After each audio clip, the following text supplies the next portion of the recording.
Hey everyone, welcome back to my channel. And if you're new, welcome. My name is Adelina and I make videos about living in my tiny house on wheels and living a more intentional life.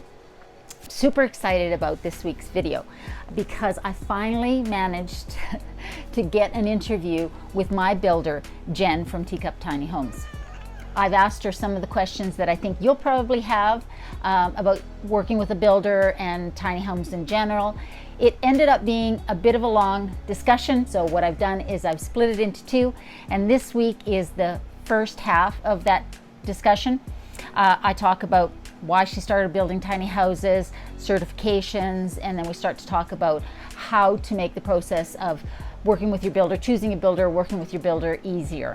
And next week's video will be the second half of that discussion where I talk about what sort of the number one questions are that clients have and where she sees this whole tiny house movement going, and how to get in touch with her in case you have some questions or you're interested in working with them.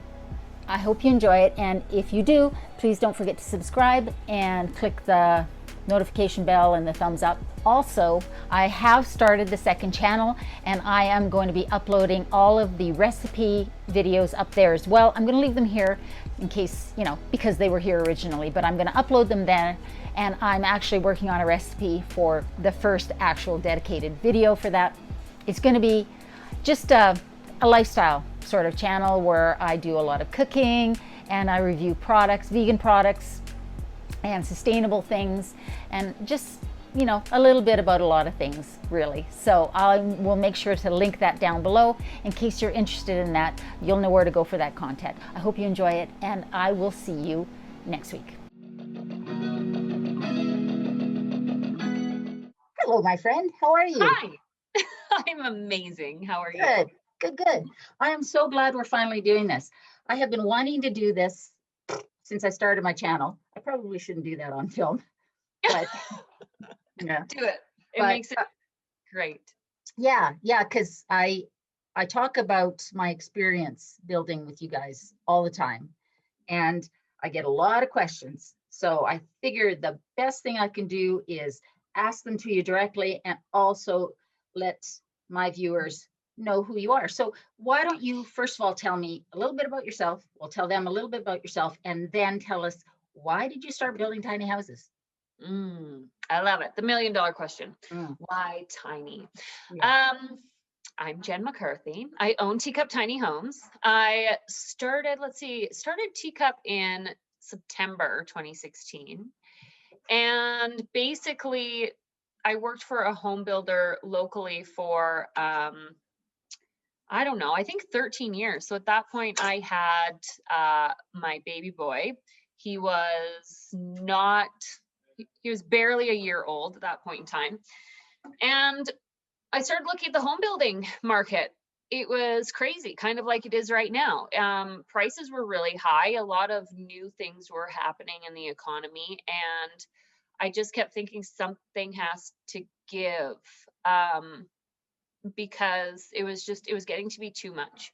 So I'm not sure if it was the thought of, my son and what his future is going to look like, or if it was just knowing that I could do it different. And I wanted to do it different. I don't love the standard culture and mentality behind home builders, or like larger home builders. And I knew that I could do it different. And I think that was basically what pushed me towards starting Teacup. So first off, I was basically just like, I'm just going to build one or two of these and ship them to the States, and, it'll be fun and they'll look amazing and there'll be these amazing designs with my interior design background.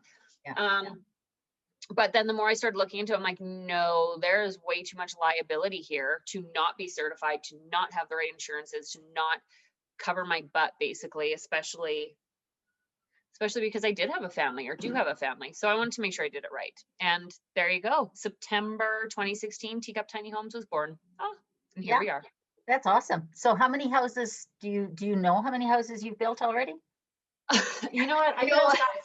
I don't remember at all. And I think, I don't know if it's 25 or 30. We have I don't even know how many we have on the board right now, honestly, unless I sit down and actually look at it. So I think Yeah. we have like 10 on the board Yeah. for this year right now. Yeah, and we're heading into our 5th anniversary in the fall, and it's super exciting. So That is amazing. yeah. That's amazing. So you mentioned certifications, and that's really important because I talk about that all the time when I'm talking about building a tiny house, the importance of using a professional builder and having one that is certified, because that not only protects you, but also gives you more options for finding a legal parking spot. Tell me about, you mentioned a little bit about why that's important there. Tell me about the certifications and why don't more builders have them? I think that a lot of builders, yeah, so certification being important is for us as a factory. And like, I'm not interested in just like being a backyard mom and pop shop. I have a level of professionalism coming from the company and coming from my background that I want to have. And there's nothing wrong with the mom and pop shop. For me, I have visions of helping hundreds and thousands of people around the world. Um, and changing lives. And basically, my personal mission is to help people break free from conformity.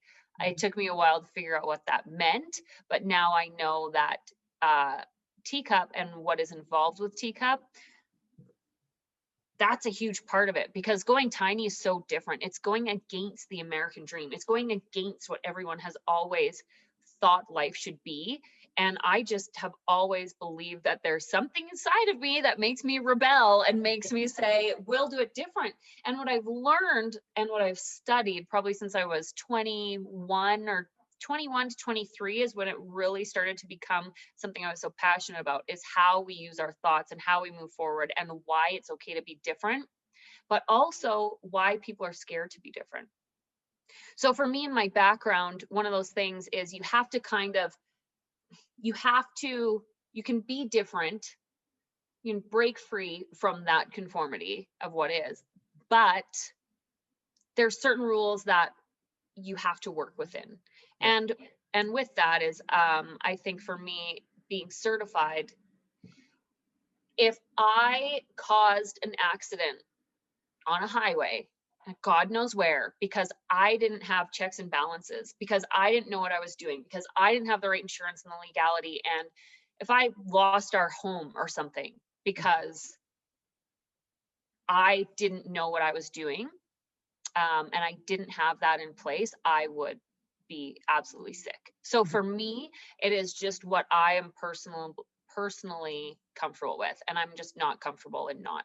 So with that certification, basically it means that we have a quality control checklist that we have to go through on each home, and our trade partners are certified. We do thorough inspections. It doesn't mean that we don't miss things every now and again, but at least we have the documentation that will back us up as to what we're doing. So if anything did happen, or if we also have a policy and procedure in there which says if something doesn't work the way it was supposed to or went wrong, we have a process for how to rectify it on the other ones so that we are continually improving. So to me, that is super duper important. And that's part of our CSA certification, as well as with our RVIA certification as well. And then it's also like the code, it has very little to do with the code for me personally, and more to do with the liability, because although we build CSA certified park models and RVs, we exceed the code for those, like far exceed the code for those. So but just because there's not really an exact rule that says what a tiny home is, then we kind of have to fall within all these places, and there's so many gray areas. But at least with that liability and that certification, we know that we can cover our butt, and then that also means that we're going to be building a better product for our clients. Absolutely. And one of the things I really appreciated when we were building mine was, even though I'm in Calgary and your shop is in Lethbridge, you sent me photos. I could, when the inspectors were there, and of each step. Every Friday, sometimes you'd even send me videos and things. So I had, I could see that you guys were doing that. And the comfort level that it brings me is knowing that the house is built safely. Like I totally agree. You guys go well above those standards, but it's that comfort level of knowing that this house isn't going to blow up. It's not going to catch on fire. If it does, it'll be my fault because I left something on the stove, which I don't do. But, and that's one of the things that I'm always saying to people is the reason it's important is because it's peace of mind for you, but also where you're parking. The park here would never have accepted me if I hadn't used you. If I had gone with a builder that wasn't certified, because they need the peace of mind of knowing that this house is safe. Because if it's not and it blows up, that's not just my house that's impacted. The cities need that. Municipalities need that. So, I do kind of nag a lot about why it's important. It's not that a house can't be beautifully and safely built by somebody who isn't. Exactly. It's the fact that the number one question I get is how do I find a parking spot? And I just did a video about how to give yourself the most options. Nobody can guarantee it, but if you use, that's one of the things. If you use a builder who's certified like you guys are, you have already given yourself so many more options for finding a spot, because they need to know it's safe and built to code. So that's awesome. Okay, I have a question for you then. Okay. You deal with a lot of clients, and I want to know, what's your dream client? Like, what makes it, what's that combination that can make that experience so perfect for as good as possible for the client and for you? What do you want a client to come to you with already in their head, and sort of the spirit that they should have? Yeah, I think it's really important because we aren't going to align with everyone by any means. For us, like I understand, we know pretty early on in our conversations if we can help a client and if the client is right for us. And truly, we have no problem now just being like, you know what, you might want to go somewhere else because we're probably not the right fit. So our clients have done research for sure. One of the biggest questions we ask our clients to know if they're ready to move forward is by asking what kind of toilet they want. Go figure. Because I know, and we know, that if someone knows what kind of toilet they want and they need in a tiny home, they've done their research. So that is a huge tell for us. And some people, if they say, what do you mean, what kind of toilet? We're like, oh, okay. And then we can start to ask some more of those exploration questions to see how educated our client is. Now, we're here to coach you, to help you as our clients. We are here. We understand. We want you to be an expert on you when you come to us. We want you to tell us how you live, what you eat, what you cook, if you do cook, if you don't cook, what your morning routine looks like, what your bedtime routine looks like. And then we're going to talk about any of those habits and any of those things basically that you will change in your tiny home, or some of those things that are just really important that you're not going to change. If you love binge watching Netflix on the weekend and drinking wine, then we want to make sure, then we want to make sure that we have a space to accommodate that. If you're like, I spend too much time inside and I really just want to get outside, that is my main goal with going tiny. I want to declutter. I don't want to have a lot of space. Then we will find something that will accommodate that. I gotta say, I don't want to interrupt, but one of the things that I really loved about our interactions, especially at the beginning, was the questions that you asked. And one of the things that, I did come to you with a lot of research. You were well educated. I was well educated. Yes, you were. But one of the things that was really important for you to know about me was what my priorities were for my tiny house and what I wanted to do in it. So when I talked about wanting a big kitchen, when I talked about wanting this home office space, a dedicated space, and so I was already fairly clear, but I could tell by the questions that you were asking me that was a really important thing. And I do agree that people should, at the very minimum, be very clear about what their priorities are. Yeah. For how they live Absolutely. in a tiny house. Absolutely.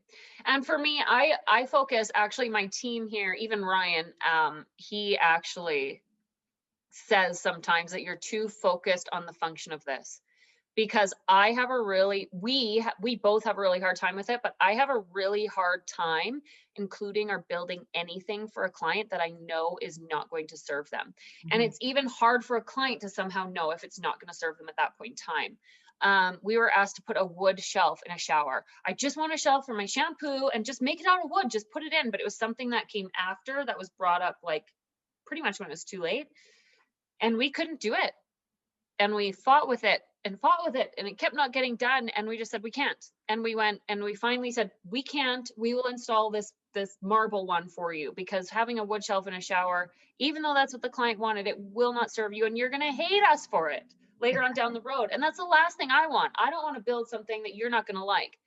That has been a huge, huge growth thing for us too, is to be able to not accommodate everyone's needs, knowing that it's not going to work for them. That's hard. That's hard to do when someone asks you for something and you know you could do it, but to say no because you know that they won't be happy with it, that's huge. And that's been a huge growth curve for us over the process of having Teacup. So sure, absolutely. But that is kind of the reason you work with a professional. Exactly. Right? Like exactly. there was a couple times you had to say to me, yeah, we can't do that. You know, like when it came to egress windows in the loft, I wanted both of them to be awning. You're like, we can't do that. That's not the code. You know, we can't use reclaimed door. You know, we have to. But those were all safety things. But I totally get it. You have to almost save people from themselves, because down the road, when it does fail, that's the only thing that they'll see, and that's what they'll talk about. And your reputation as a builder is very important, because word of mouth is a big thing. So I totally get it. But people get set in their ways about what they want.